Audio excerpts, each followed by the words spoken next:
premium tax credits.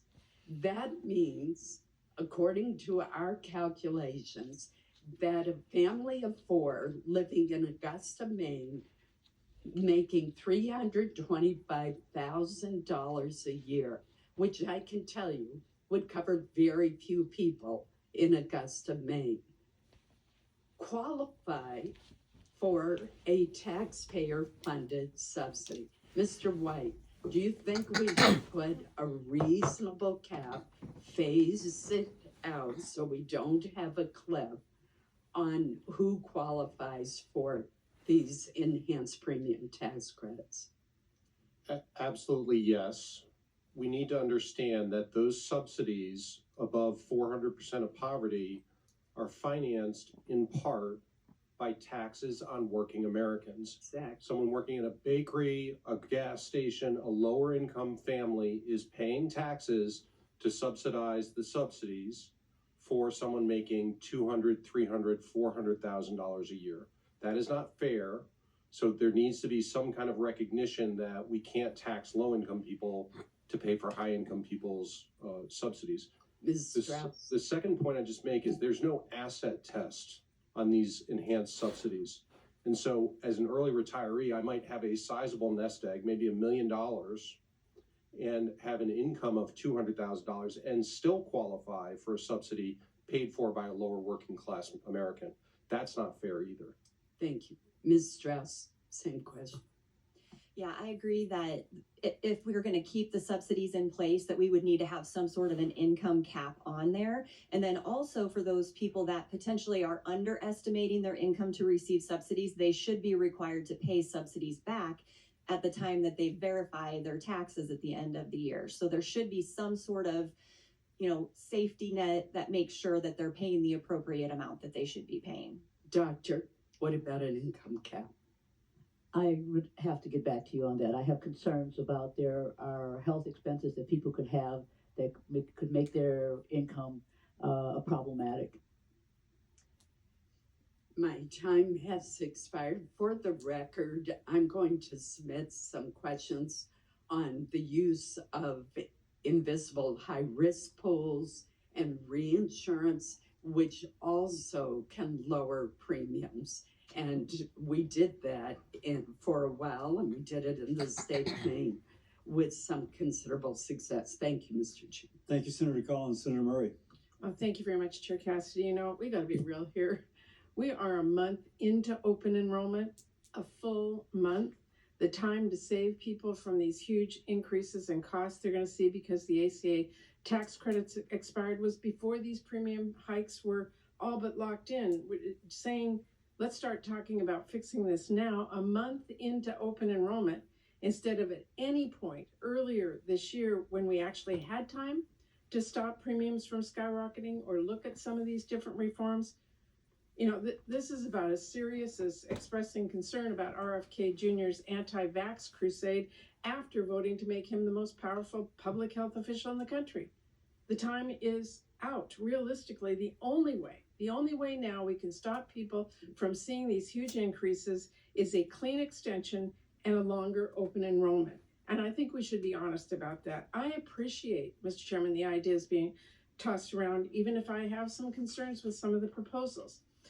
But if Republicans had come to the table or any point earlier this year, there would be time to sit down and talk about this. But we have now seen the Republicans run out the clock. They blew right past the start of the open enrollment. Forget about time spent negotiating. Even if we passed this bill today, there is not time to implement anything more complicated than a clean extension. So if Republicans are serious about preventing the mega healthcare hike, they should work with us right now to pass a clean one-year extension as fast as possible, literally right now. And if their call for reforming tax credits is serious, we should look at that. We can talk about those reforms ahead of the 2027 year. But I have to say, I am not optimistic that most Republicans are serious about this because they refuse to talk about this problem before right now. And I've been down this road before. During the Trump administration, the first one, I sat across from Chair Alexander We hammered out a bipartisan plan to lower costs. We were on the 1 year yard line. And then a call came down from Trump and Republican leaders. They did not want us to get to a deal. They didn't want to help us lower healthcare costs. And they started demanding restrictions on abortion, something that had never been an issue before in our talks until then, and used that pretext to torpedo months of bipartisan negotiations. So excuse my skepticism today when we've seen this tired playbook. If Republicans want to talk about healthcare, Mr. Chairman, great. Unfortunately, we've heard many Republicans make it clear they're not serious. But if that changes, Mr. Chairman, I'm at the table. I am at the table. I'm ready to talk about our healthcare system in this country. So Dr. Fegan, let me talk to you. Did any of the cuts Republicans made in their reconciliation bill this summer make healthcare more affordable for American families? They did not. Can you tell us why? The reality is that when we we make people pay more for their deductibles, that they don't get care. The reality is when we say we're going to give them a medical savings account, the only choice patients have is to purchase health insurance. And so it puts them right back in, when you're purchasing health insurance on an individual basis, it's more expensive than if you're having part of a large pool. When you have to, only way that you get a cheaper price is when you agree to have greater deductible or greater out-of-pocket expenses, and you have fewer choices. So they didn't save any money, and giving the money to the patients doesn't help the patients make better decisions. Okay, we heard a lot of discussion about coverage more affordable for small businesses and employers. I think what is important to acknowledge is that nearly half of the adults within the ACA marketplace are small business owners or employees or self-employed, and letting these tax cuts expire is going to hurt them dramatically. And Mr. Chairman, before my time is up, I do want to note that tomorrow CDC's vaccine committee is meeting to discuss the childhood vaccine schedule, and the hepatitis B vaccines. Something the chair of this committee has said many times saves lives. The CDC advisory committee is going to hear from who knows who, but based on the fact that the CDC's own website now spreads anti-vax disinformation, I want to state for the record, I am deeply alarmed. This committee has not done more oversight, and we still have not done a thing to force RFK Jr. to come here and answer questions about his decision to fire the CDC director, Menares, and limit the access to life-saving changes. Mr. Chairman, I hope that will change. Senator Murkowski. Mr. Chairman, just quickly, I want to submit for the record unanimous consent to enter a record into the statement from the American Cancer Society Cancer Action Network. Without objection. Senator Murkowski. Mr. Chairman, thank you for this hearing, and I want to accept the chairman's challenge this morning. You've kind of challenged us here. We've got a couple of things that we need to be thinking about. We've got the short term, and it is really short. It is really short. It didn't have to be this short.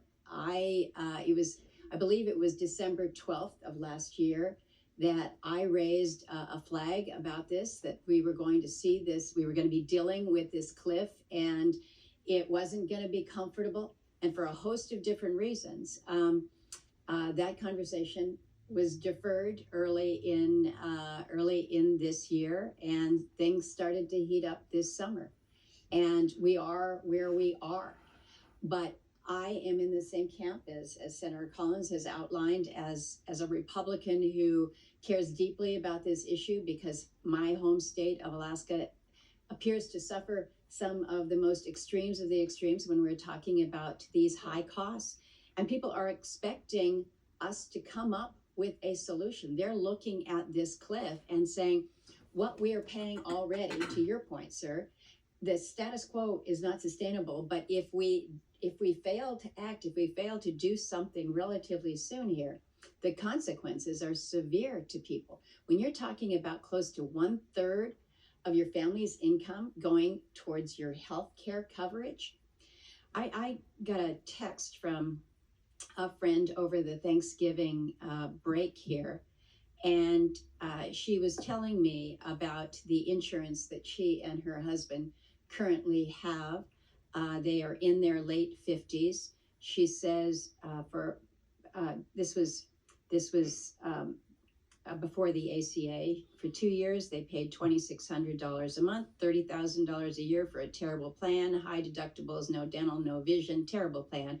We just watched our dollars go out the door. Every one of us gets messages like this from friends and colleagues.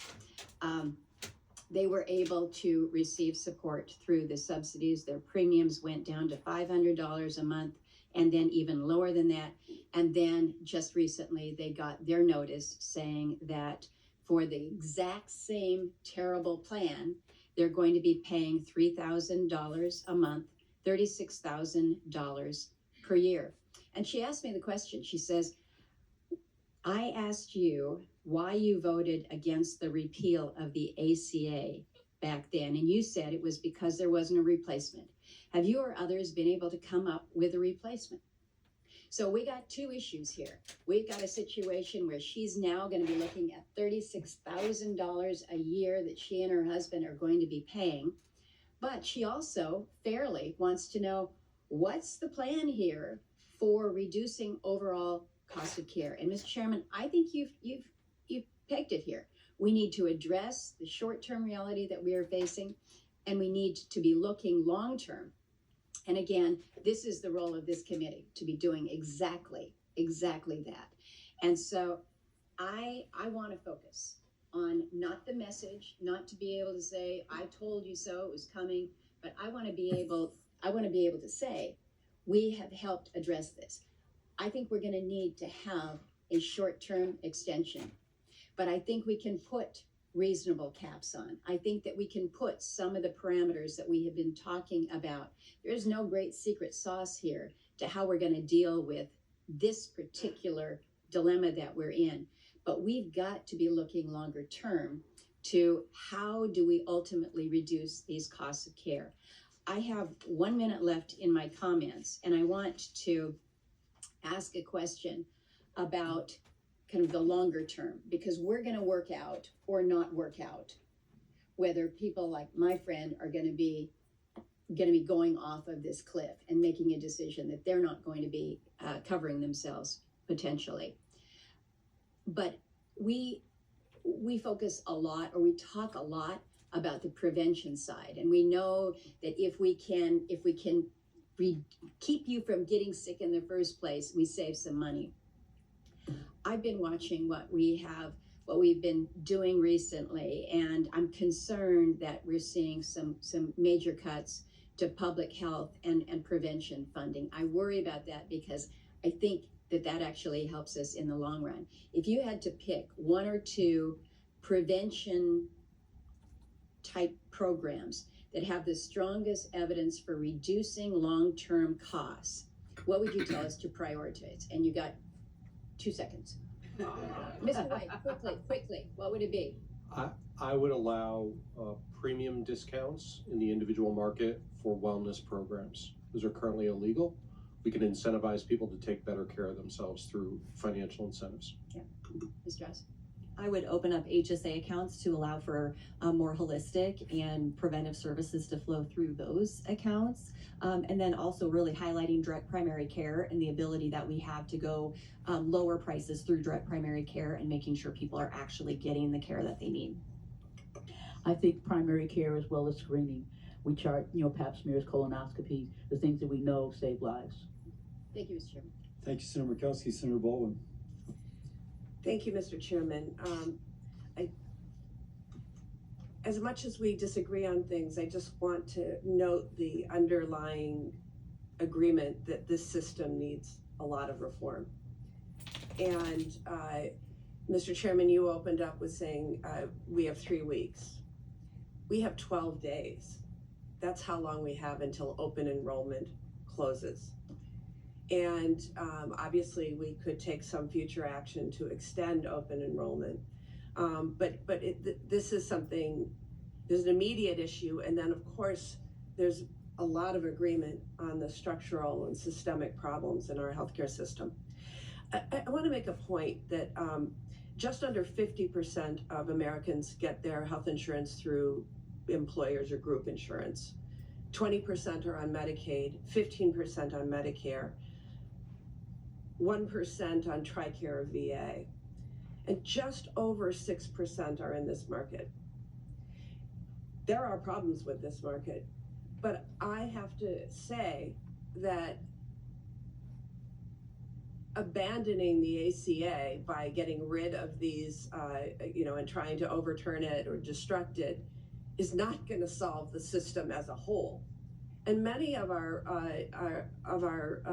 experts here, talked about some of the problems of consolidation, of the pervasive role of middlemen in the healthcare system, addressing private equity in healthcare. And part of the pursuit of solutions there will involve much greater visibility on what's happening behind the curtain. Transparency efforts, and I know there's bipartisan agreements on a number of them, will inform this committee in major ways of what we need to do to extract reforms and make sure that this isn't just a profit-motivated system, but is in fact focused on patients and the well-being of Americans. But the solution is not to let these enhanced tax credits expire. We've got to buy ourselves time to do these larger reforms. What allows